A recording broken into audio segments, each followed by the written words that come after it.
This is a very, very sad day for CASA and for abused and neglected children across the state of Oklahoma.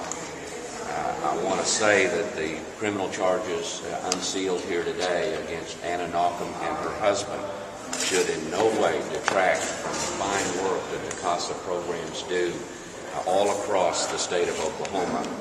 The saddest, most reprehensible part of the allegations unsealed here today is that money that could have been used to help abused and neglected children all over the state has been misspent, stolen, embezzled, and squandered by two, we allege, very greedy, selfish people to the detriment not only of the programs but of the children.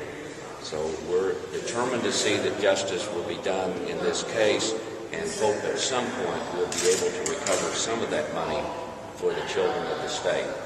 I want to thank our auditor, and I'm going to introduce him in just a second, for the fine work done by the state auditor's office in preparing the documents that were needed to complete our investigation. I also want to thank Joel M. McCormick and the people in the Multi-County Grand Jury Division of the Attorney General's Office for their excellent work as well. And now for his comments, the State Auditor, Steve Burridge. Thank you, Attorney General. This is probably one of the most egregious embezzlements that I've ever witnessed. It's a sad day for the children of Oklahoma, but it is a situation when an entity does not have proper internal controls or checks and balances. You give somebody the opportunity to steal. And when I'm talking about that, trust is a human emotion when you're dealing with people. Internal controls are a proper set of written procedures and policies, and trust and using trust to not have the proper policies and procedures does not work, and this is a classic example of it. But again, it's a sad day for the state of Oklahoma, and CASA is a very good program, and there should be no shadow that is put on that program. How did you find out about this? What led you to this? It was referred to us by the Attorney General's office. How did you all find out about this? We had reason to suspect that there were problems with the program, reports that we received that I'm not at liberty to go into, that sparked the investigation. We requested the audit, and the audit report led to the further investigation by the Attorney General's Office, Multi-County Grand Jury Unit. And I would mention, as was announced in open court by Assistant Attorney General McCormick, this investigation is ongoing.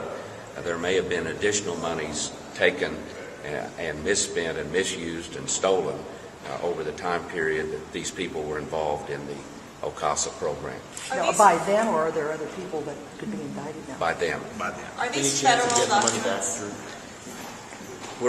We have access to the bank accounts, and it does not appear in the bank accounts that there's anything to recover. We will continue to determine whether or not there may be property that can be seized or other avenues to recover money to recoup this loss. So we don't know fully at this point. Do we know what they did with the money?